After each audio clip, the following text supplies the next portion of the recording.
इस वीडियो को शुरू करने से पहले आपसे एक सवाल करना चाहूंगी कि क्या इलेक्शन कमीशन, जिसको हिंदी में चुनाव आयोग कहते हैं, क्या इलेक्शन कमीशन से आपको भी चुनाव के लिए बाहर निकलने का नोटिफिकेशन आया था? क्या आपसे भी चुनाव आयोग ने गुजारिश की थी कि जाइए और जाकर बाहर वोट डालिए? आपको पर्सनल मैसेज आया होगा दोस्तों। ये सवाल आपसे पूछना जरूरी क्यों है?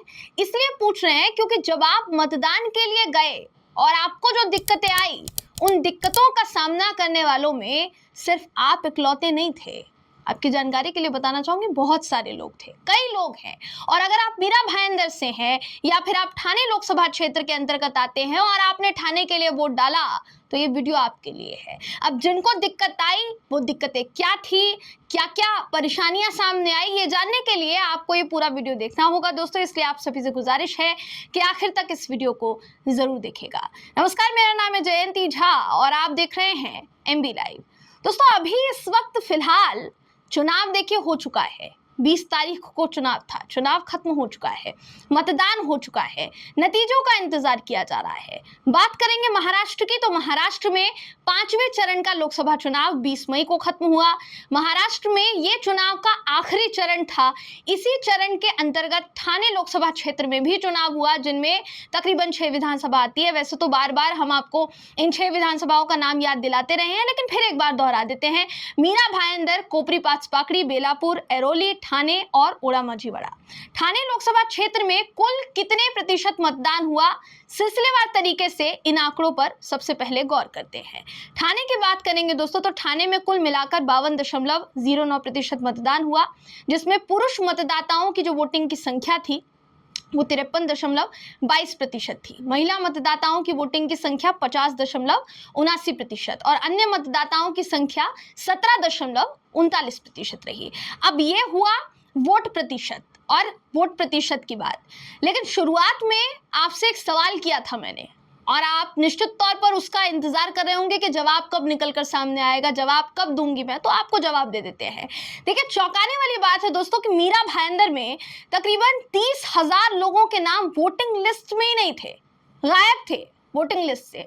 उससे भी ज्यादा चौंकाने वाली बात एक और है, एक ही परिवार के लोगों का नाम अलग अलग बूथ पर आया। और ये जानकर आपको और ज्यादा हैरानी होगी कि कई वोटर्स ने अपना वोट ही नहीं डाला, उनकी जगह पर किसी और ने आकर वोट डाल दिया।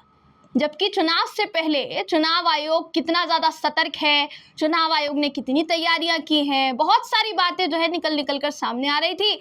सोचा था चुनाव के दिन जब मतदान होगा तो इन सारी बातों पर अमल किया जाएगा, लेकिन नजारा कुछ और ही नजर आ रहा है।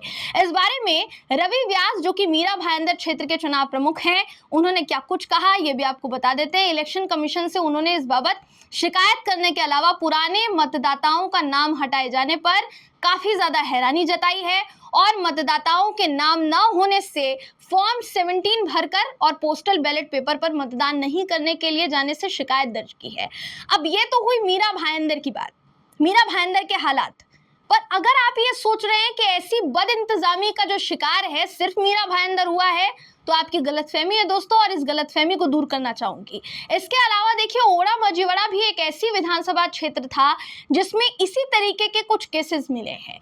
इस आशंका को बल तब मिला जब बहुजन विकास आघाड़ी ने भी आरोप लगाया कि संगठक सचिव, BVA के संगठक सचिव आजीव पाटिल, वो ये कहते हुए नजर आए कि किसी खास मकसद से नाम हटाया गया है वोटर्स लिस्ट में से वोटर्स का, जिसकी वजह से कई लोग वोट नहीं कर पाए हैं। उनका ये भी आरोप था कि इलेक्शन कमीशन ने इसे अनदेखा किया, जिनके नाम लिस्ट से गायब हैं उनके नामों पर गौर फरमाया जाए और कोई रास्ता निकाला जाए जिससे कि उनका वोट भी काउंट हो पाए, जो वोटिंग प्रतिशत में है।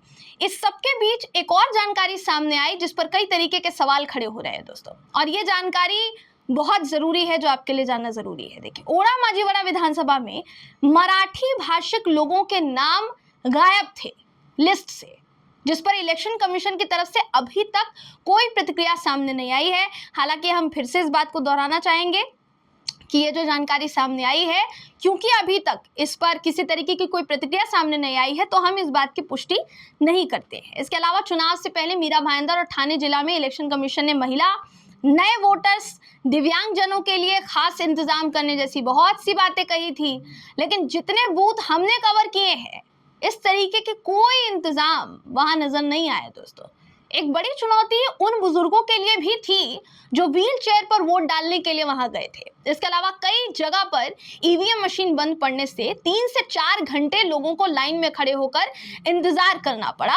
वो भी एक चुनौती थी, और एक बड़ी चुनौती थी दोस्तों, क्योंकि 20 मई को गर्मी ने सारे रिकॉर्ड तोड़ दिए थे। चुनाव के दिन सुबह सुबह पहले ईवीएम मशीन बंद पड़ जाती है। आनन फानन में बताया जाता है कि खुद निरीक्षण करने के लिए महायुति के उम्मीदवार जो हैं ठाणे से नरेश मस्के, वो पहुंच जाते हैं, जायजा लेते हैं, फिर भी वो परेशानी कम नहीं होती है। इस पर हमने प्रताप सरनाईक की भी प्रतिक्रिया ली थी, जो हमने दिखाई भी थी। उन्होंने भी साफ तौर पर कहा था कि वाकई में ऐसी शिकायतें मिली है, लेकिन उस पर कितना अमल किया गया और किस तरीके से उन शिकायतों को दूर किया गया, इस पर कोई ब्यौरा सामने नहीं आया है। फिर भी कई जगह पर मशीन बंद पड़ने की जो शिकायतें हैं वो मिलती रही और पूरे दिन मिलती रही। लोगों के अंदर गुस्सा इस कदर आ गया कि इलेक्शन कमीशन पर केस दर्ज तक करने की बात सामने आई है दोस्तों, जो और ज्यादा चौंकाने वाली बात है। हालांकि इस बात में कितनी सच्चाई है कितनी नहीं, इस बात की पुष्टि हम नहीं करते हैं। इससे जुड़ी कोई अपडेट सामने आती है तो आपको जरूर बताएंगे। लोगों के नाम वोटर लिस्ट में नहीं होने की वजह से जनता जो है काफी ज्यादा नाराज थी।